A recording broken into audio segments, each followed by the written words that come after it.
Hello नमस्कार दोस्तों। अपने सरोकार शिक्षण संस्थान में आपका स्वागत है। अपन जो पिछली क्लास पढ़े थे वो अपन पिछली क्लास में पढ़े थे वर्ण विचार, यानी अपना जो टॉपिक चल रहा था वो अपना टॉपिक चल रहा था। अपन मेन जो हेडिंग अपन क्या पढ़ रहे थे, इसमें जो अपन मेन हेडिंग पढ़ रहे थे वो अपन पढ़ रहे थे व्याकरण के अंग। किसके अंग पढ़ रहे थे? व्याकरण के अंग। तो अपना क्वेश्चन ये था, मुख्य क्वेश्चन ये पढ़ रहे थे अपन व्याकरण के व्याकरण के व्याकरण के 3 अंग होते हैं। व्याकरण के कितने अंग होते हैं? 3 अंग होते हैं।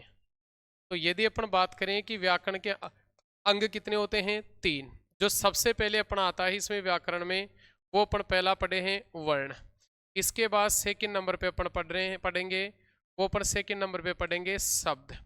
इसके बाद आपका थर्ड नंबर पे आएगा वाक्य। कौन सा आएगा? वाक्य। यानी कहने का मतलब ये है कि अपने व्याकरण के यदि अंगों की बात करें तो अपने व्याकरण के 3 अंग होते हैं। पहला आपका वर्ण, दूसरा शब्द और तीसरा वाक्य। तो अपन वर्ण विचार वाला टॉपिक अपना कल कंप्लीट हो गया। अब आज अपन पढ़ेंगे वो अपन पढ़ेंगे शब्द। तो शब्दों की अगर अपन बात करें तो इसमें अपन पहले तो शब्द के बारे में पढ़ेंगे कि अपना शब्द क्या होता है, शब्द का निर्माण कैसे होता है, किन वर्णों से मिलकर अपना शब्द का निर्माण होता है। फिर अपन इसमें पढ़ेंगे शब्दों के प्रकार। यदि अगर अपन प्रकारों की बात करें तो अपने शब्दों के सबसे पहले अपन 1 नंबर पे पढ़ेंगे वो अपन पढ़ेंगे प्रयोग व रूप परिवर्तन के आधार पर शब्दों के प्रकार। तो यदि अपन प्रयोग और रूप परिवर्तन के आधार पर बात करें तो ये अपने शब्दों के प्रकार होते हैं 2। एक तो अपन पढ़ेंगे विकारी और दूसरा होता है अविकारी। तो अपना आज का टॉपिक इसमें अपन पढ़ेंगे वो अपना टॉपिक चलेगा शब्द, यानी व्याकरण का दूसरा अंग पढ़ेंगे अपन। और व्याकरण का दूसरा अंग होता है आपका शब्द। क्या होता है? शब्द। तो देखो सबसे पहले तो अपन शब्द की क्या बात करते हैं, परिभाषा की बात करते हैं कि शब्द किसे कहते हैं, शब्द क्या होता है अपना। तो देखो शब्द की परिभाषा है दो या दो से दो या दो से दो या दो से अधिक वर्णों के, दो या दो से अधिक वर्णों के दो या दो से अधिक वर्णों के परस्पर मेल को परस्पर परस्पर मेल को परस्पर मेल को शब्द कहते हैं। परस्पर मेल को क्या कहते हैं? शब्द कहते हैं। तो अपने यदि शब्द की परिभाषा पूछे कि शब्द किसे कहते हैं तो अपने शब्द की परिभाषा है कि 2 या 2 से अधिक वर्णों के परस्पर मेल को क्या कहते हैं? शब्द। परस्पर का मतलब है यदि दोनों शब्द आप जो दोनों वर्ण आपस में मिलते हैं तो उसके परस्पर मेल को अपन क्या कहते हैं? शब्द कहते हैं। इसके बाद अपन बात करते हैं, देखो शब्द के साथ एक शब्द और लिखा आता है अपना पद। अब पद किसे कहते हैं? तो यदि पद की बात करें, यदि शब्दों को यदि शब्दों को यदि शब्दों को वाक्य में यदि शब्दों को वाक्य में प्रयुक्त कर दिया जाता है, शब्दों को वाक्य में प्रयुक्त किया जाता है, शब्दों को वाक्य में प्रयुक्त किया जाता है तो तो शब्द ही तो शब्द ही पद कहलाते हैं। शब्द ही पद कहलाते हैं। शब्द ही क्या कहलाते हैं? पद कहलाते हैं। यानी कहने का मतलब ये है कि यदि अपन शब्दों की बात करें तो शब्द की परिभाषा तो अपन क्या पढ़े कि 2 या 2 से अधिक वर्णों के परस्पर मेल को क्या कहते हैं? शब्द कहते हैं। यानी कहने का मतलब ये है कि जैसे मान लो आपका र, एक तो र है और एक आपका जैसे राम में आ मिल जाते हैं तो रा प्लस में, तो ये 2 वर्ण मिलकर आपका शब्द बन गया राम। राम क्या बन गया? शब्द। तो ये 2 शब्द है। लेकिन अपन इसमें जैसे मान लो अपन इसमें लिख दें जैसे सामाजिक, तो सामाजिक में अपने 4 वर्ण मिले हुए हैं, 4 स्वर्ण मिले हुए हैं। तो कहने का मतलब है या तो 2 वर्ण होंगे या 2 से अधिक वर्ण होंगे, तो उनके परस्पर मेल से जिसका निर्माण होता है उसको अपन क्या कहते हैं? शब्द कहते हैं। लेकिन अपन बात कर रहे हैं पद की, तो पद किसे कहते हैं? तो अपने वाक्य में यदि अपन शब्दों को वाक्य में प्रयुक्त कर दिए जाते हैं, जैसे अपना उदाहरण आ जाए, जैसे सीता खाना खाती है, ठीक है, तो यहाँ सीता खाना और खाती है अपने 3 पद हो गए। यानी शब्दों को यदि अपन वाक्य में प्रयुक्त कर दिए जाते हैं तो वहां पर वो शब्द ही अपने क्या कहलाते हैं? पद कहलाते हैं। ठीक है, जैसे इसका अपन बात करें, जैसे आपका उदाहरण था अभी, जैसे आपका उदाहरण है सीता खाना खाती है, खाना सीता खाना खाती है। सीता खाना खाती है। अब यहाँ पर आपकी सीता है, खाना है और खाती है, ये आपके यहाँ पर 3 पद हो गए। अगर इनको पदों को अगर वाक्य से अलग कर देंगे तो यहाँ पर पद को वाक्य से अलग करते ही आपके क्या बन जाएंगे, शब्द बन जाएंगे। तो कहने का मतलब ये है कि यदि शब्दों को वाक्य में प्रयुक्त कर दिया जाता है तो वही आपके क्या कहलाते हैं, पद कहलाते हैं। अब अपन बात करते हैं शब्दों के प्रकार की।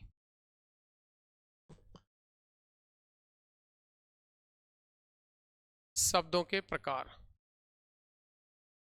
शब्दों के प्रकार। यदि अपन प्रकार की बात करें तो सबसे पहले 1 नंबर पे अपन बात करेंगे, वो 1 नंबर पे आता है आपका प्रयोग व रूप परिवर्तन। प्रयोग व रूप परिवर्तन, प्रयोग व रूप परिवर्तन के आधार पर, प्रयोग व रूप परिवर्तन के आधार पर, प्रयोग व रूप परिवर्तन के आधार पर शब्दों के 2 प्रकार होते हैं। प्रयोग व रूप परिवर्तन के आधार पर शब्दों के 2 प्रकार होते हैं। 2 प्रकार होते हैं। किसके आधार पर? प्रयोग और रूप परिवर्तन के आधार पर शब्द के कितने प्रकार होते हैं? 2 प्रकार। 1 नंबर पे आते हैं आपके विकारी शब्द। कौन से शब्द आते हैं?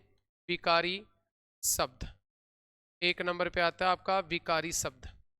और सेकंड नंबर पे आता है आपका, वो भैया सेकंड नंबर पे आते हैं आपके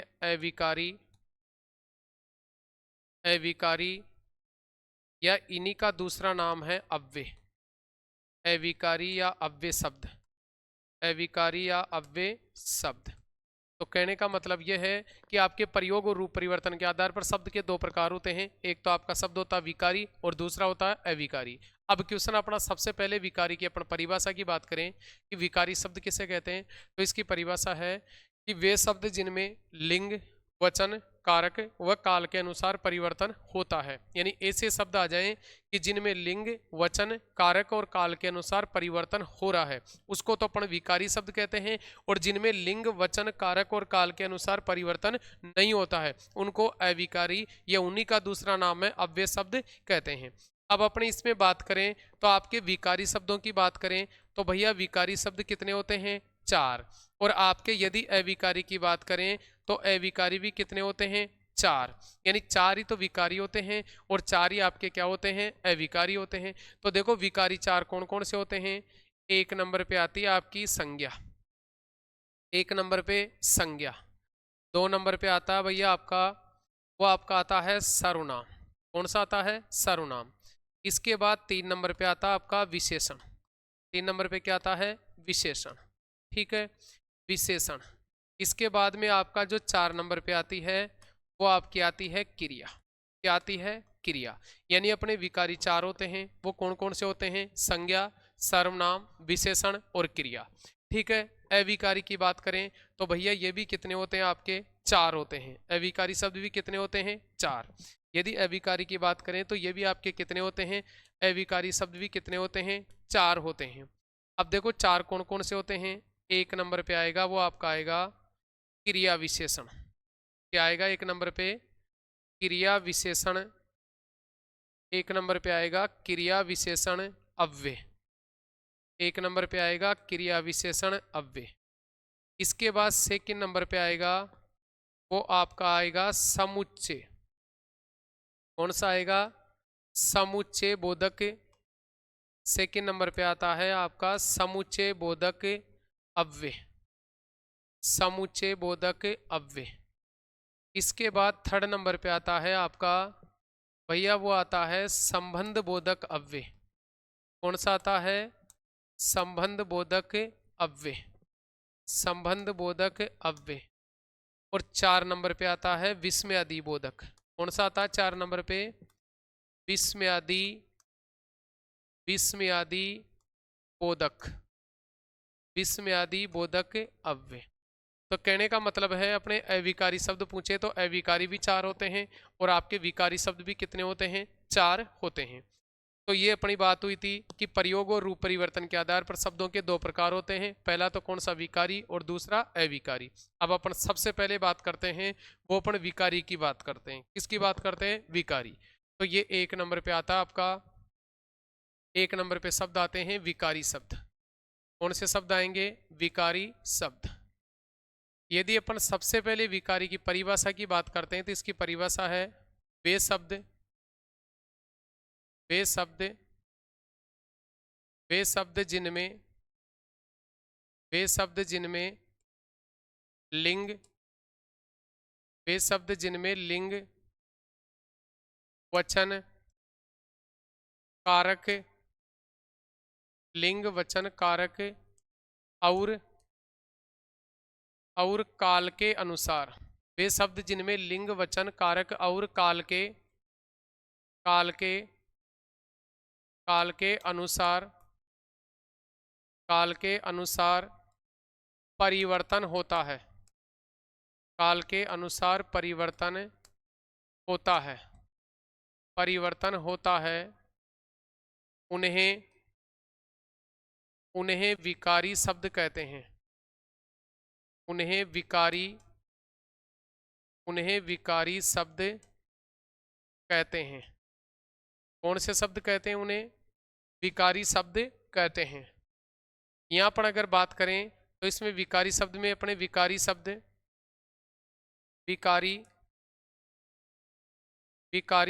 4 होते हैं। विकारी शब्द 4 होते हैं। विकारी शब्द कितने होते हैं? 4 होते हैं। देखो 4 वही आपके अभी पढ़े थे अपन। 1 नंबर पे आपकी आएगी संज्ञा। विकारी शब्द 4 होते हैं। 1 नंबर पे संज्ञा, 2 नंबर पे आता आपका सर्वनाम। क्या आता है? सर्वनाम। इसके बाद 3 नंबर पे पढ़ेंगे अपन विशेषण। 3 नंबर पे क्या पढ़ेंगे? विशेषण। इसके बाद आपका 4 नंबर पे आएगी, वो आपकी आएगी क्रिया।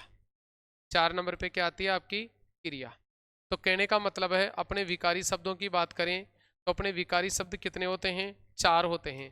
पहली संज्ञा, दूसरा सर्वनाम, तीसरा विशेषण और चौथा आपका क्या होता है? क्रिया।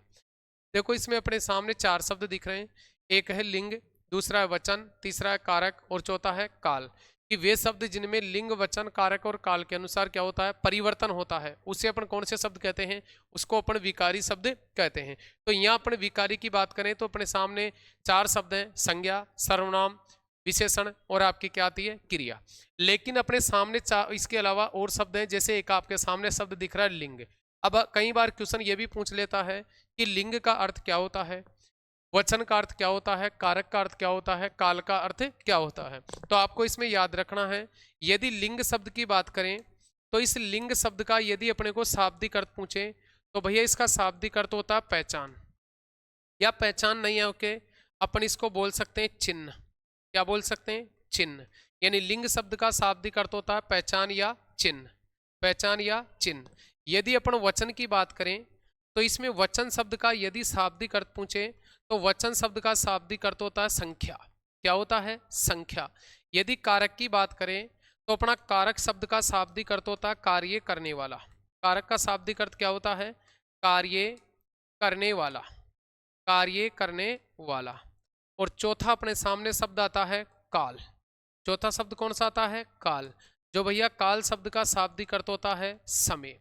तो कई बार क्वेश्चन पूछ लेता है अपने को कि लिंग, वचन, कारक और काल, इन शब्दों का सीक्वेंस में शाब्दिक अर्थ होता है। ठीक है, तो लिंग शब्द का शाब्दिक अर्थ होता है वचन या चिन्ह। अगर अपन वचन की बात करें तो लिंग शब्द का शाब्दिक अर्थ होता है पहचान या चिन्ह। यदि अपन वचन की बात करें तो वचन का शाब्दिक अर्थ होता है संख्या। यदि कारक की बात करें तो कारक का शाब्दिक अर्थ होता है कार्य करने वाला। और काल शब्द का अर्थ होता है समय। तो ये थे अपने विकारी शब्द की परिभाषा। और अब अपन बात करेंगे एक एक विकारी की। सबसे पहले अपन पढ़ेंगे संज्ञा। क्या पढ़ेंगे? संज्ञा। तो इसमें अपना पहला विकारी शब्द पढ़ रहे हैं आज अपन। जो अपना पहला विकारी शब्द होगा वो कौन सा होगा? संज्ञा।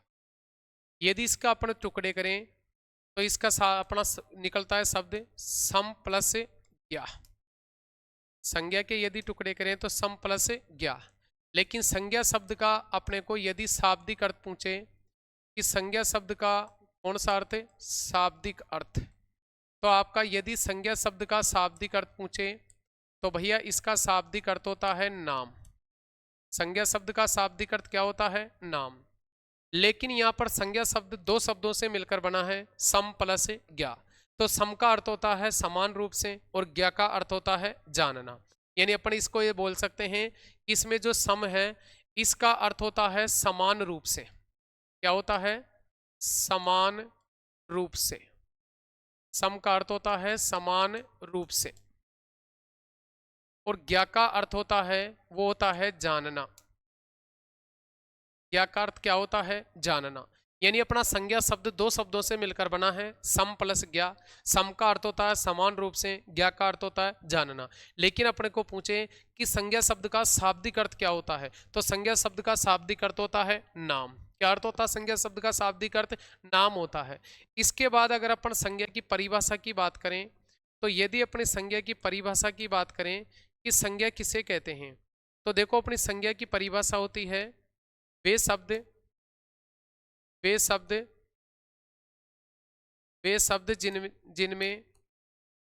जिनमें जिनसे किसी व्यक्ति वस्तु स्थान वे शब्द जिनसे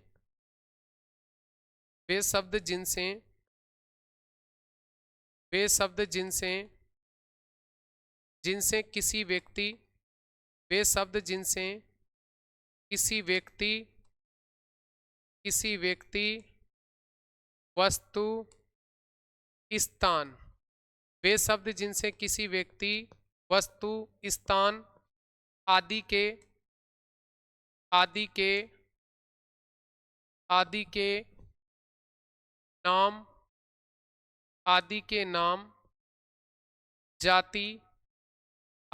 नाम जाति व भाव दशा का बोध होता है। वह भाव दशा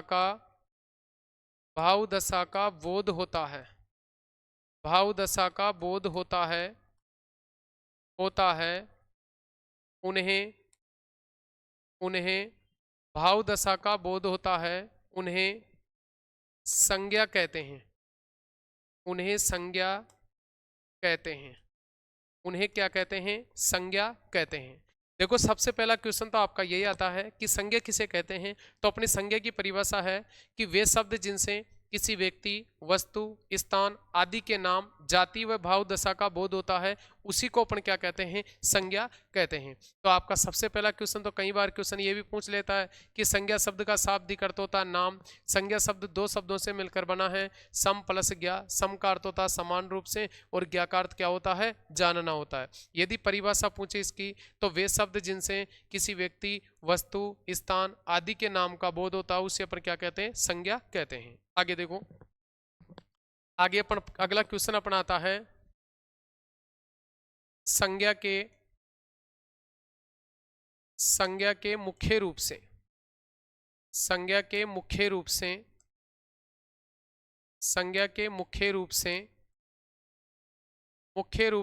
तीन प्रकार होते हैं। संज्ञा के मुख्य रूप से तीन प्रकार होते हैं। संज्ञा के मुख्य रूप से तीन भेद होते हैं, तीन प्रकार होते हैं। एक नंबर पे आती है आपकी, वो भैया आती है व्यक्तिवाचक संज्ञा।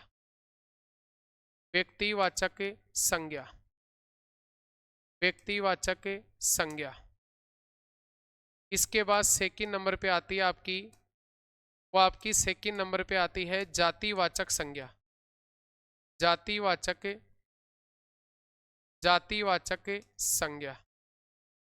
इसके बाद थर्ड नंबर पे आती है आपकी भाववाचक संज्ञा।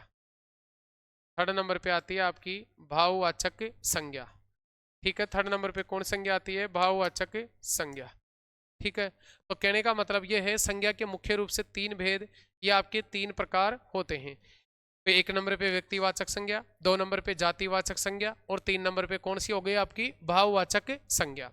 लेकिन इसमें अपने अगला क्वेश्चन अपने को कभी कभी क्वेश्चन ये भी पूछ लेता है, ठीक है, कि इसमें जातिवाचक संज्ञा के दो भेद माने गए हैं या इन दो संज्ञाओं को जातिवाचक संज्ञा में शामिल किया गया है। तो अगर उसकी बात करें तो अपनी इसमें सबसे पहले देखो, इसमें एक तो आती है आपकी द्रव्यवाचक संज्ञा। कौन सी संज्ञा? द्रव्यवाचक। एक संज्ञा आती है आपकी द्रव्यवाचक, या इसी संज्ञा का दूसरा नाम है, वो दूसरा नाम है पदार्थवाचक। कौन सी संज्ञा? पदार्थवाचक। ठीक है। और एक आपकी इसमें आती है, वो आती है समूहवाचक। कौन सी आती है? समूहवाचक। समूहवाचक, समूहवाचक, या इसी का दूसरा नाम है समुदायवाचक। समुदायवाचक, समूहवाचक या समुदायवाचक। यानी कहने का मतलब यह है कि संज्ञा के मुख्य रूप से तो तीन ही भेद होते हैं, व्यक्तिवाचक, जातिवाचक और भाववाचक। लेकिन व्यक्तिवाचक संज्ञा में इन दो संज्ञाओं को शामिल किया गया है। यानी कभी कभी क्वेश्चन ये भी पूछ लेते हैं कि द्रव्यवाचक और समूहवाचक संज्ञा है वो किस संज्ञा के भेद हैं, तो वो आपके जातिवाचक में आते हैं। या किस में शामिल किया गया है, तो वो आपको कहाँ याद रखना है? जातिवाचक संज्ञा में याद रखना है। इसके बाद अपना अगला क्वेश्चन इसी में क्या आता है? अगला क्वेश्चन अपना आता है अर्थ के आधार पर। किसके आधार पर? अर्थ के आधार पर, अर्थ के आधार पर, संज्ञा के अर्थ के आधार पर संज्ञा के 5 भेद होते हैं। अर्थ के आधार पर संज्ञा के 5 भेद होते हैं। अर्थ के आधार पर संज्ञा के कितने भेद होते हैं? 5। देखो, अर्थ के उधर अपन पढ़े थे कि मुख्य रूप से संज्ञा के 3 भेद होते हैं, लेकिन यहाँ पर पढ़ रहे हैं कि अर्थ के आधार पर संज्ञा के कितने भेद होते हैं? 5 भेद होते हैं। इसके आधार पर, अर्थ के आधार पर संज्ञा के कितने भेद होते हैं? 5।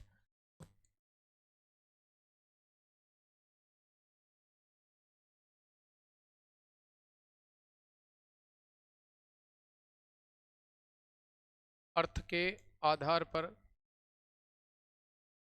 अर्थ के आधार पर, संज्ञा के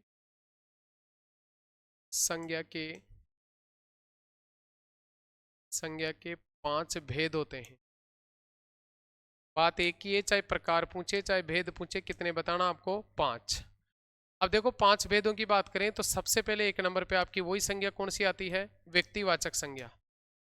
कौन सी आती है? व्यक्तिवाचक संज्ञा। व्यक्तिवाचक संज्ञा। इसके बाद आपकी सेकंड नंबर पे आती है, वो आपकी आती है जातिवाचक। सेकंड नंबर पे कौन संज्ञा आती है आपकी? जातिवाचक संज्ञा। जातिवाचक संज्ञा। जातिवाचक संज्ञा।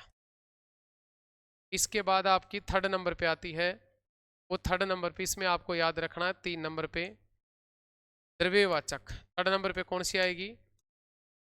द्रव्यवाचक संज्ञा। द्रव्यवाचक संज्ञा, या इसी का दूसरा नाम है, द्रव्यवाचक को अपन कौन संज्ञा भी कहते हैं? पदार्थवाचक। द्रव्यवाचक या पदार्थवाचक संज्ञा। द्रव्यवाचक या पदार्थवाचक संज्ञा। 4 नंबर पे आती है आपकी समूहवाचक। कौन सी आएगी? समूहवाचक, या इसी का दूसरा नाम है समुदायवाचक। समूहवाचक या समुदायवाचक संज्ञा। समूहवाचक या समुदायवाचक संज्ञा। ठीक है। इसके बाद आपकी 5 नंबर पे संज्ञा आती है, वो भैया 5 नंबर पे आती है आपकी भाववाचक संज्ञा। कौन संज्ञा आती है आपकी? भाववाचक संज्ञा। 5 नंबर पे आती है आपकी भाववाचक संज्ञा। भाववाचक संज्ञा। तो देखो, ये आपको याद रखना है। अगर मुख्य रूप से संज्ञा के भेद पूछे तो कितने बताना है? 3। लेकिन यदि अर्थ के आधार पर संज्ञा के भेद पूछे तो अपने अर्थ के आधार पर संज्ञा के कितने भेद होते हैं? 5 भेद होते हैं। जो अपन सबसे पहले 1 नंबर पे कौन सी पढ़ रहे हैं? व्यक्तिवाचक संज्ञा। 2 नंबर पे पढ़ रहे हैं अपन जातिवाचक संज्ञा। 3 नंबर पे अपन पढ़ रहे हैं द्रव्यवाचक संज्ञा। ठीक है। उसी का दूसरा नाम क्या है? पदार्थवाचक। और 4 नंबर पे अपन पढ़ रहे हैं वो समूहवाचक, या इसी का दूसरा नाम है समुदायवाचक। और लास्ट 5 नंबर पे आती है आपकी भाववाचक संज्ञा। अब अपन इन 5 संज्ञाओं को एक एक को पढ़ेंगे क्रम वाइज। जैसे सबसे पहले बात करें तो सबसे पहले पढ़ेंगे अपन व्यक्तिवाचक संज्ञा। तो सबसे पहले अपन बात करते हैं व्यक्तिवाचक संज्ञा की। देखो, 1 नंबर पे आपकी संज्ञा आती है, वो आपकी संज्ञा आती है व्यक्तिवाचक। व्यक्तिवाचक संज्ञा। व्यक्तिवाचक संज्ञा। सबसे पहले इसकी परिभाषा की बात करते हैं। तो इसकी परिभाषा है, वे शब्द वे शब्द जिनसे वे शब्द जिनसे जिनसे किसी व्यक्ति वे शब्द जिनसे किसी व्यक्ति वस्तु किसी व्यक्ति वस्तु स्थान स्थान आदि के आदि के आदि के नाम का आदि के नाम का बोध होता है नाम का बोध होता है आदि के नाम का बोध होता है उन्हें नाम का बोध होता है उन्हें उन्हें व्यक्तिवाचक उन्हें व्यक्तिवाचक उन्हें व्यक्तिवाचक संज्ञा कहते हैं उन्हें कौन सी संज्ञा कहते हैं व्यक्तिवाचक संज्ञा कहते हैं कि वे शब्द जिनसे किसी व्यक्ति वस्तु स्थान आदि के नाम का बोध होता है किसका बोध होता है नाम का उसे अपन क्या कहते हैं व्यक्तिवाचक संज्ञा कहते हैं यानी इसमें कहने का मतलब यह है कि मान लो किसी भी व्यक्ति या तो व्यक्ति का नाम आएगा या वस्तु का नाम आएगा या स्थान का नाम आ रहा है तो वहां आपकी संज्ञा होगी व्यक्तिवाचक संज्ञा कौन संज्ञा होगी व्यक्तिवाचक संज्ञा इसके बाद इसी में अपन आगे पढ़ेंगे व्यक्तिवाचक आगे अपन इसी में पढ़ेंगे व्यक्तिवाचक व्यक्तिवाचक संज्ञा शब्दों का प्रयोग व्यक्तिवाचक संज्ञा शब्दों का प्रयोग व्यक्तिवाचक संज्ञा शब्दों का प्रयोग एक वचन में किया जाता है व्यक्तिवाचक संज्ञा शब्दों का प्रयोग एक वचन में किया जाता है व्यक्तिवाचक संज्ञा शब्दों का प्रयोग एक वचन में किया जाता है किसमें किया जाता है एक वचन में किया जाता है भैया कहने का मतलब यह है कि यदि आपकी व्यक्तिवाचक संज्ञा होगी तो वहाँ केवल आपका व्यक्तिवाचक संज्ञा शब्द हमेशा एक वचन में ही रहता है लेकिन अगर मान लो कभी कभी व्यक्तिवाचक संज्ञा शब्द एक वचन में न होकर वो बहुवचन में आ जाता है तो वहाँ आपकी जातिवाचक व्यक्तिवाचक संज्ञा न होकर कौन संज्ञा होती है आपकी जातिवाचक संज्ञा होती है क्योंकि व्यक्तिवाचक संज्ञा का हमेशा प्रयोग होता है वो किस में होता है एक वचन में होता है जैसे अपन इसमें पढ़ते हैं देखो व्यक्तिवाचक संज्ञा शब्द में एक वचन में प्रयोग होता है जैसे अपन इसकी बात करें तो इसमें आएंगे जैसे आपके आते हैं जैसे इसमें सबसे पहले अपन पढ़ते हैं पर्वतों के नाम पर्वतों के नाम किसके नाम पढ़ते हैं पर्वतों के नाम जैसे अपन पढ़ते हैं नदियों के नाम किसके नाम नदियों के नाम पर्वतों के नाम नदियों के नाम ठीक है इसके बाद जैसे अपन इसमें पढ़ते हैं दिशाओं के नाम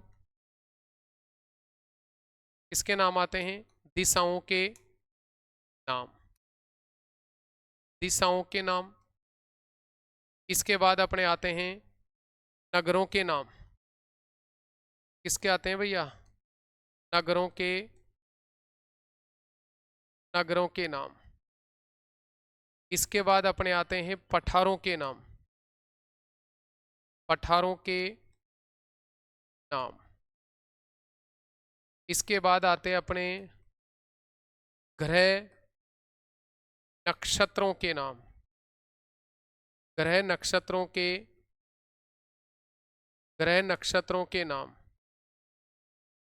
जैसे आपके देशों के नाम किसके नाम आते हैं देशों के नाम किसके नाम आते हैं देशों के नाम यानी कहने का मतलब यह है कोई भी पर्वत का नाम आ गया जैसे मान लो आपका पर्वत आ गया हिमालय कौन सा आ गया हिमालय ठीक है जैसे आपका आ गया अरावली ठीक है जैसे आपका क्या आ गया अरावली जैसे आपका आ गया विंध्याचल क्या आ गया भैया ठीक है ना आपका आ गया विंध्याचल ठीक है तो कोई से भी पर्वत का नाम आ गया तो वहाँ आपकी संज्ञा कौन सी होगी व्यक्तिवाचक संज्ञा होगी नदियों के नाम में जैसे मान लो आपकी नदी आ गई चंबल क्या आ गई चंबल जैसे आपकी नदी आ गई बनास कौन सी आ गई बनास जैसे आपकी नदी आ गई माही जैसे आपकी नदी आ गई गंगा, कौन सी आ गई? गंगा। ठीक है, जैसे आपकी नदी आ गई घाघरा, कौन सी नदी आ गई? घाघरा। यानी कहने का मतलब है अगर कोई सी भी ये नदी का नाम आ गया वर्ड में, जैसे अपन कोई भी नदी आ गई मान लो, ठीक है, चाहे चंबल आ जाए, बनास आ जाए, माही आ जाए, बाणगंगा आ जाए, चाहे अपने कोई सी भी नदी का नाम आ गया, तो वहां भैया व्यक्तिवाचक संज्ञा होगा। लेकिन नदी शब्द में आपको जातिवाचक संज्ञा होगी, क्योंकि नदी एक समूह का बोध करा रही है, ठीक है ना, नदी एक जाति का बोध करवा रही है। ठीक है, इसी प्रकार दिशाओं के नाम, दिशाओं में जैसे आपका आता है पूर्व, जैसे आपका शब्द आता है पश्चिम, दिशा का नाम आता है ना पश्चिम, पूर्व पश्चिम। जैसे आपकी आ गई उत्तर, ठीक है, जैसे आपकी आ गई दक्षिण, ठीक है, ठीक है। तो जहां भी आपकी दिशा का नाम आ गया तो वहां भी आपकी संज्ञा कौन सी होगी? व्यक्तिवाचक। नगरों के नाम, जैसे अपने नगर का नाम आ गया, जैसे मान लो आपके नगर है सांगानेर में रहते हो आप, तो नगर सांगानेर आ गया। जैसे आपका नगर आ गया जयपुर, कौन सा आ गया? जयपुर। जैसे आपका नगर है जोधपुर, ठीक है ना भाई, कौन सा नगर है आपका? जोधपुर। जैसे आपका आता है उदयपुर, ठीक है। तो जहां भी किसी शहर का नाम या भैया नगर का नाम आ गया, वहां भी आपको संज्ञा कौन सी करनी है? व्यक्तिवाचक संज्ञा करनी है। तो किसी भी शहर का नाम आ गया, नगर का नाम आ गया तो ठीक है। पर्वत में, जैसे पर्वत की बात करें, जैसे आपका आता है छोटा नागपुर का पठार, छोटा नागपुर, ठीक है ना, छोटा नागपुर का, छोटा नागपुर, छोटा नागपुर का पठार, छोटा नागपुर का पठार, उड़िया का पठार, किसका पठार?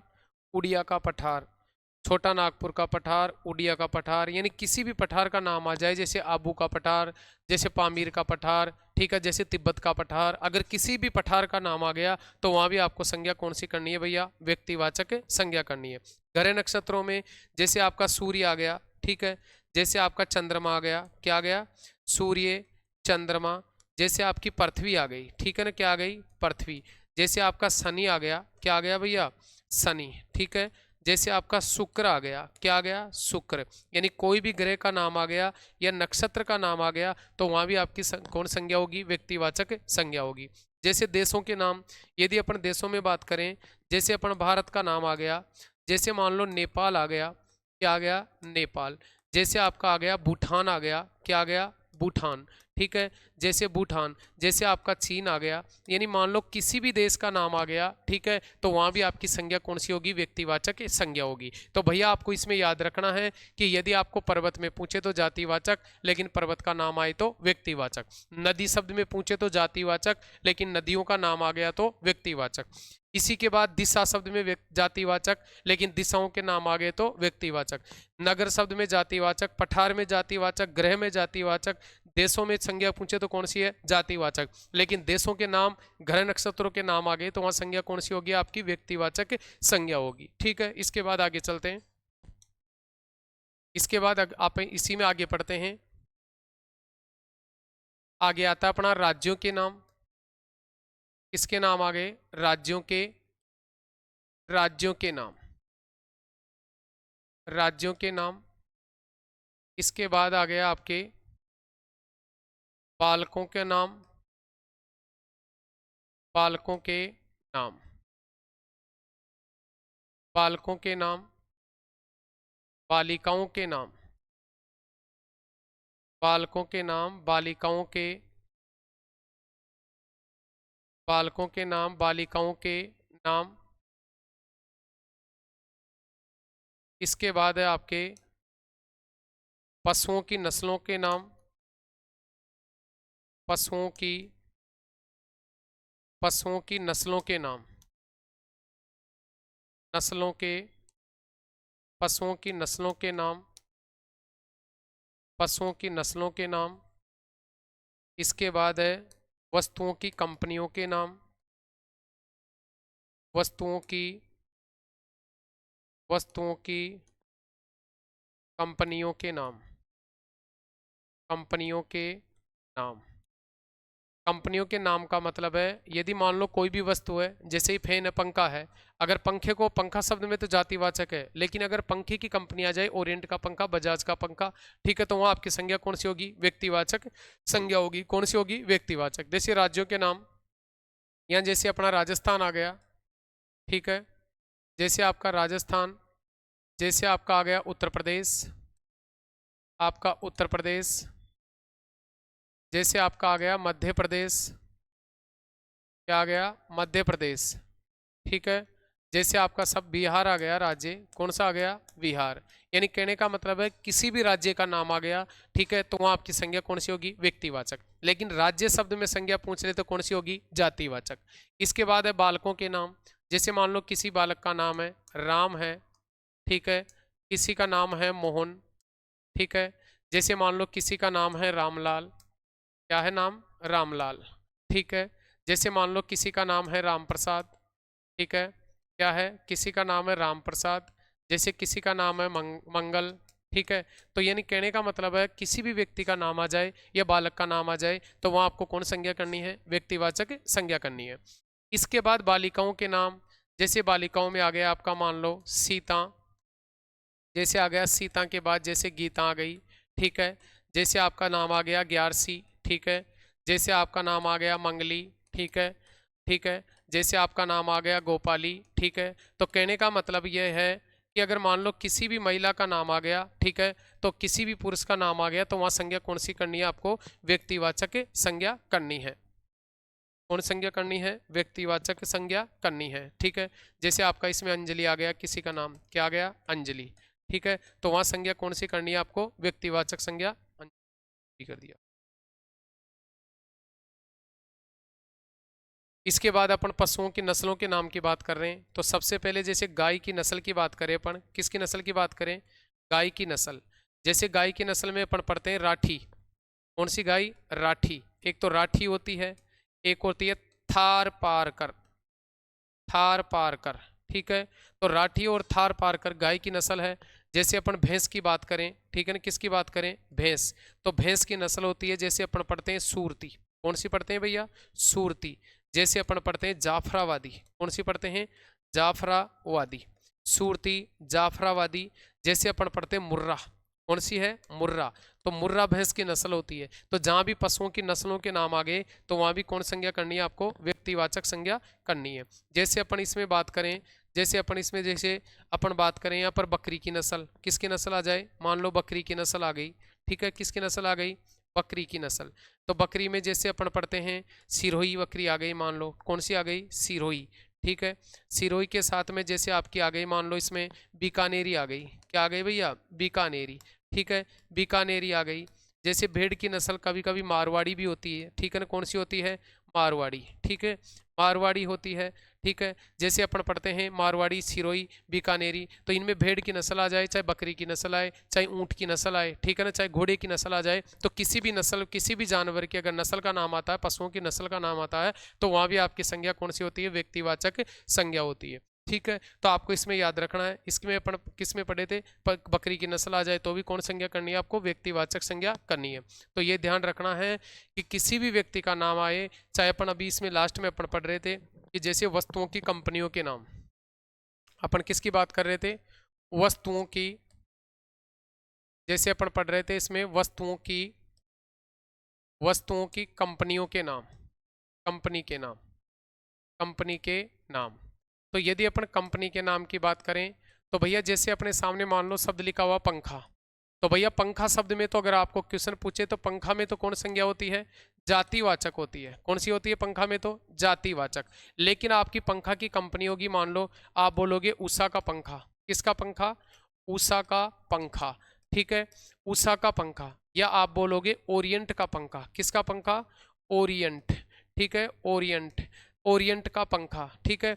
तो कहने का मतलब यह है कि इस उषा के पंखे, बजाज का पंखा हो चाहे ओरिएंट का पंखा हो, इनमें आपकी संज्ञा होगी वो कौन सी होगी, व्यक्तिवाचक संज्ञा होगी। कौन संज्ञा होगी, व्यक्तिवाचक संज्ञा होगी। तो कहने का मतलब है कि किसी भी अगर वस्तु की बात करें, वस्तु में तो जैसे पंखा है, टेबल है, ठीक है ना, आपकी बाइक है, अगर कोई सी भी अगर वस्तु का नाम, वस्तु आ रही है तो वस्तु में तो जातिवाचक होगा। लेकिन अगर वस्तु की कंपनी का नाम आ गया तो भैया वहां आपकी संज्ञा होगी वो कौन सी होगी, व्यक्तिवाचक संज्ञा होगी। तो ये ध्यान रखना है, जहां भी वस्तुओं की, कंपनियों के नाम आ गए वहां भी संज्ञा कौन सी होगी, आपकी व्यक्तिवाचक संज्ञा होगी। अब देखो यहाँ अपन बात करें, इनमें अपन जितने भी शब्द पढ़े हैं, ठीक है, जैसे अपन सबसे पहले पढ़े पर्वतों के नाम। तो भैया इसमें आपको याद रखना है कि पर्वत शब्द में तो जातिवाचक है, लेकिन पर्वतों का नाम आ गया तो वहां संज्ञा कौन सी होगी? आपकी व्यक्तिवाचक संज्ञा होगी। कौन संज्ञा होगी वहां पर? व्यक्तिवाचक संज्ञा होगी। अब आगे अपन इसमें बात करते हैं। अगला क्वेश्चन अपना स्टार लगा के आपको याद रखना है, इसको विशेष लगा के पढ़ते हैं अपन। इसमें विशेष लगा के पढ़ते हैं। आगे इसी में पढ़ेंगे अपन विशेष। विशेष में अपन पढ़ते हैं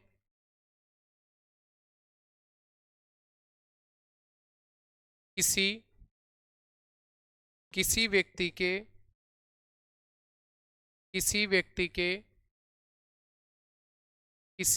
के नाम में, किसी व्यक्ति के नाम में कोई विशेष गुण होता है। किसी व्यक्ति के नाम में कोई विशेष गुण होता है। किसी व्यक्ति के नाम में कोई विशेष गुण होता है। किसी व्यक्ति के नाम में कोई विशेष गुण होता है। मान लो किसी व्यक्ति का नाम है और उस नाम में कोई विशेष गुण होता है, तो वहां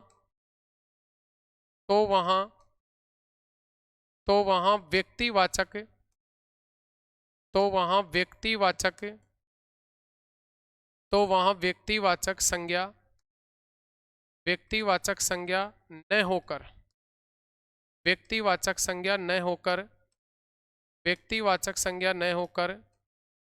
जातिवाचक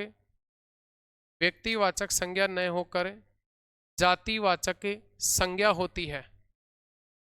जातिवाचक संज्ञा होती है। कई बार क्वेश्चन आ जाता है कि मान लो अपना कोई भी वाक्य आ रहा है और उस वाक्य में कोई विशेष गुण बताया जा रहा है। अगर उस व्यक्ति के नाम में कोई, जैसे अपन बोलते हैं आप तो पूरे विभीषण निकले, आप तो क्या निकले? पूरे विभीषण निकले। तो यहाँ अपन उस व्यक्ति के बारे में विभीषण का गुण बता रहे हैं।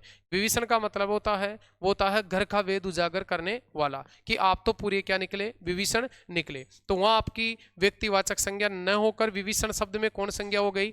जातिवाचक संज्ञा होती है। जैसे अपने उदाहरण आते हैं, देखो कई बार उदाहरण आ जाते हैं। जैसे आपका उदाहरण आते हैं, जैसे आपका उदाहरण है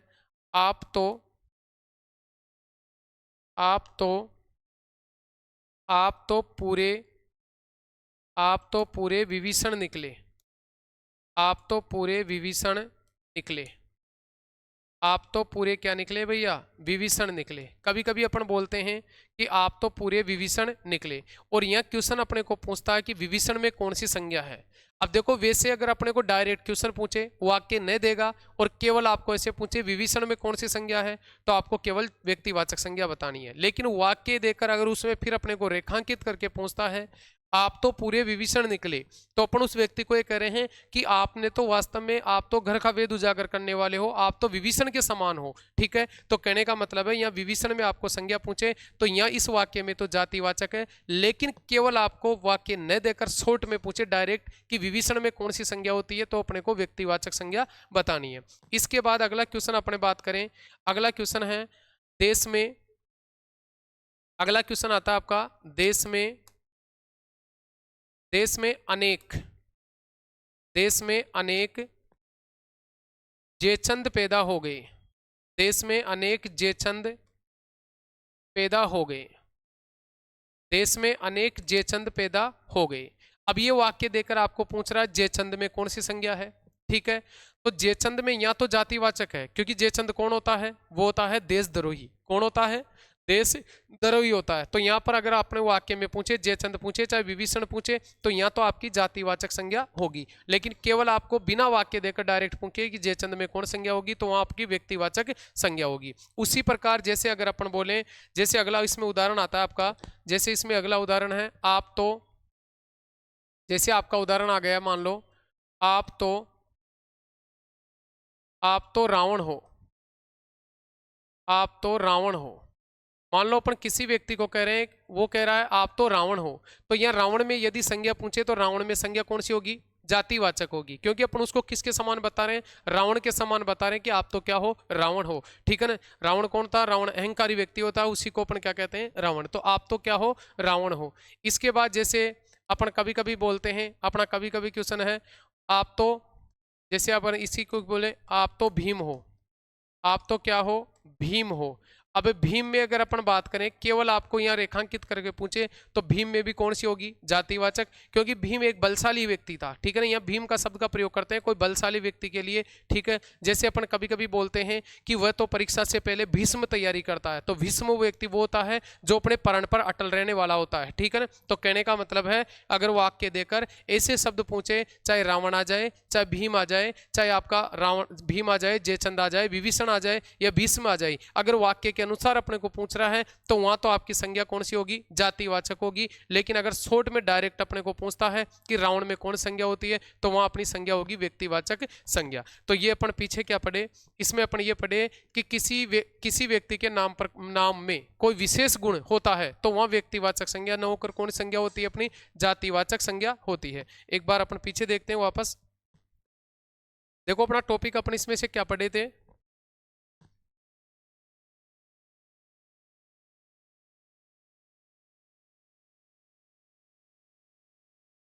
सबसे पहले अपन बात किसकी कर रहे थे आज, शब्दों की, ठीक है। तो शब्द की परिभाषा अपन पढ़े कि दो या दो से अधिक वर्णों के परस्पर मेल से, ठीक है, परस्पर मेल को अपन क्या कहते हैं, शब्द कहते हैं। ये दो या दो से अधिक, ठीक है, या तो दो वर्ण होते हैं या फिर दो से अधिक वर्णों के परस्पर मेल को क्या कहते हैं, शब्द। उसी प्रकार फिर अपन पद पढ़े, तो पद की परिभाषा पढ़े कि यदि शब्दों को वाक्य में प्रयुक्त कर दिया जाता है तो उसी को अपन क्या कहते हैं, पद कहलाते हैं। वही अपने क्या कहलाते हैं, पद। जैसे सीता खाना खाती है, तो सीता भी पद है, खाना भी पद है, और खाती है भी, ये भी आपका क्या है, पद है। इसके बाद अपन पढ़े शब्दों के प्रकार। तो शब्दों के प्रकार में अपन पढ़े थे कि प्रयोग और रूप परिवर्तन के आधार पर यदि शब्दों के प्रकार पूछे तो कितने होते हैं, दो, ठीक है। एक तो आपका कौन सा शब्द पढ़े अपन, विकारी शब्द, और दूसरा कौन सा पढ़े, अविकारी। अविकारी का दूसरा नाम क्या है, अव्यय। यदि अव्यय की बात करें तो कितने होते हैं, चार, और विकारी शब्दों की बात करें तो ये भी कितने होते हैं, चार। तो विकारी तो चार होते हैं, संज्ञा, सर्वनाम, विशेषण और क्रिया, और अविकारी चार होते हैं, क्रिया, विशेषण, समुच्चय बोधक अव्यय, ठीक है, समुच्चय बोधक अव्यय, संबंध बोधक अव्यय और विस्मयादि बोधक अव्यय। फिर इसी में अपन आगे पढ़े कि विकारी शब्द किसे कहते हैं, कि वे शब्द जिनमें लिंग वचन कारक काल के अनुसार परिवर्तन होता है उसी को अपन क्या कहते हैं, विकारी शब्द कहते हैं। यदि विकारी की बात करें तो चार होते हैं, जिसमें सबसे पहले 1 नंबर पे संज्ञा, 2 नंबर पे सर्वनाम, 3 नंबर पे विशेषण, 4 नंबर पे क्या पढ़े अपन, क्रिया। इसमें अपन लिंग शब्द का अर्थ पूछ रहे हैं, पहचान। वचन का अर्थ क्या होता है, संख्या, ठीक है। कारक का अर्थ होता है कार्य करने वाला, काल का अर्थ होता है आपका समय। फिर इसमें अपन पढ़े संज्ञा। संज्ञा शब्द दो शब्दों से मिलकर बना है, सम प्लस ज्ञा। लेकिन संज्ञा का शाब्दिक अर्थ पूछे तो क्या होता है, नाम। क्या होता है, नाम। यदि अपन यह परिभाषा पढ़ रहे थे कि वे शब्द जिनसे किसी व्यक्ति, वस्तु, स्थान आदि के नाम का या जाति या भाव दशा का बोध होता है उसी को अपन क्या कहते हैं, संज्ञा कहते हैं। फिर अपन संज्ञा के प्रकार पढ़े कि मुख्य रूप से तो संज्ञा के अगर भेद पूछे तो कितने होते हैं, 3, ठीक है। इसके बाद अपन संज्ञा के अर्थ के आधार पर प्रकार पढ़े, जो अर्थ के आधार पर कितने भेद होते हैं, 5। व्यक्तिवाचक संज्ञा, दूसरी जातिवाचक, तीसरी अपन पढ़े द्रव्यवाचक, 4 नंबर पे पढ़े द्रव्यवाचक का दूसरा नाम है पदार्थवाचक, 4 नंबर पे समूहवाचक, इसी का दूसरा नाम है समुदायवाचक। फिर 5 नंबर पे कौन सी पढ़े, भाववाचक। आगे अपन पढ़े व्यक्तिवाचक संज्ञा। इसकी परिभाषा पढ़े कि वे शब्द जिनसे किसी व्यक्ति, वस्तु, स्थान आदि के नाम का बोध होता है, केवल किसका बोध होता है, नाम का, उसी को अपन व्यक्तिवाचक संज्ञा कहते हैं। व्यक्तिवाचक संज्ञा का प्रयोग हमेशा कौन से वचन में होता है, एक वचन में होता है। किस में होता है, एक वचन में।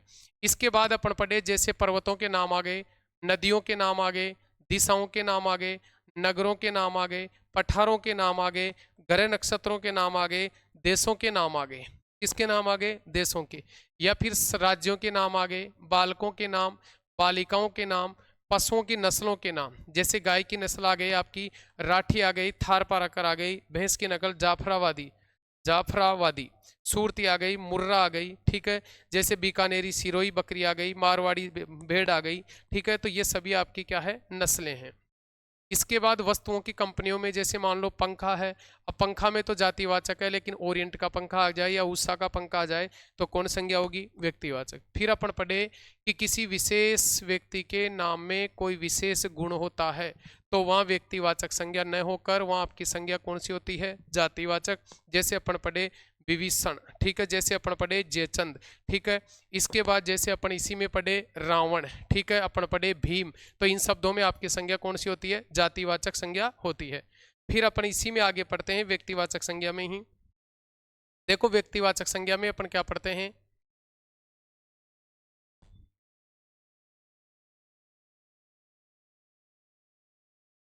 व्यक्तिवाचक संज्ञा में अपन आगे पढ़ते हैं।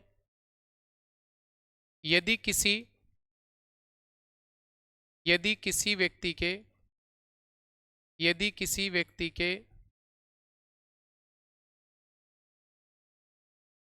यदि किसी व्यक्ति के नाम के स्थान पर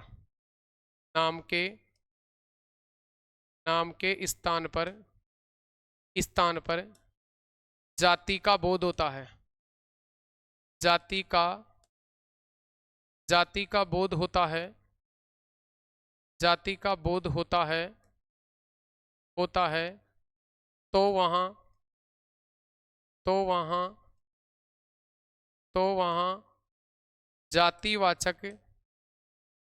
जातिवाचक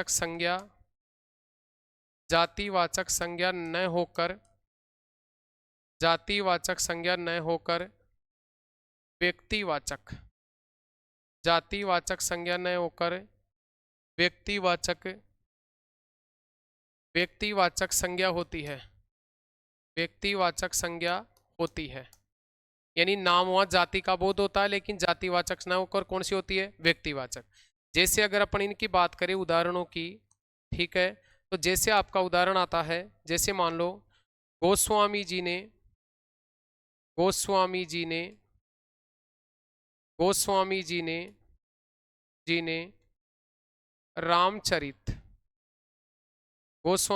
रामचरित मानस की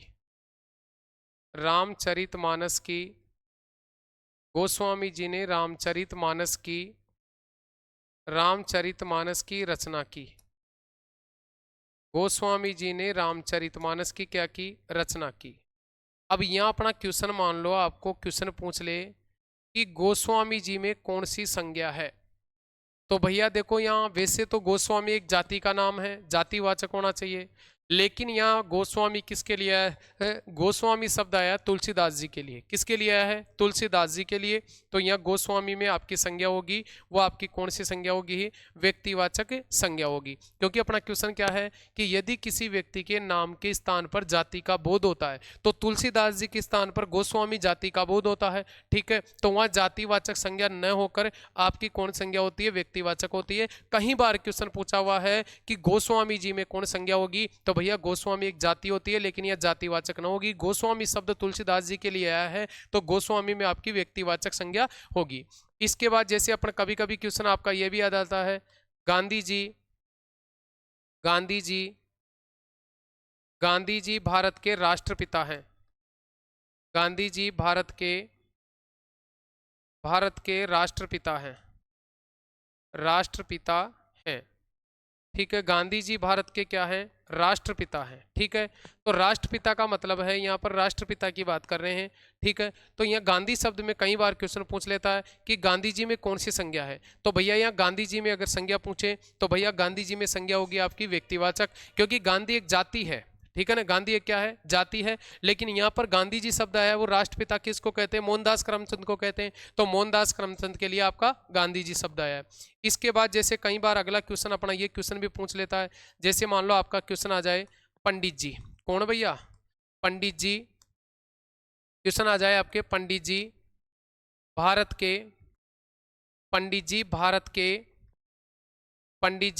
के प्रथम प्रधानमंत्री थे। पंडित जी भारत के प्रथम प्रधानमंत्री थे। पंडित जी भारत के क्या थे? प्रथम प्रधानमंत्री थे।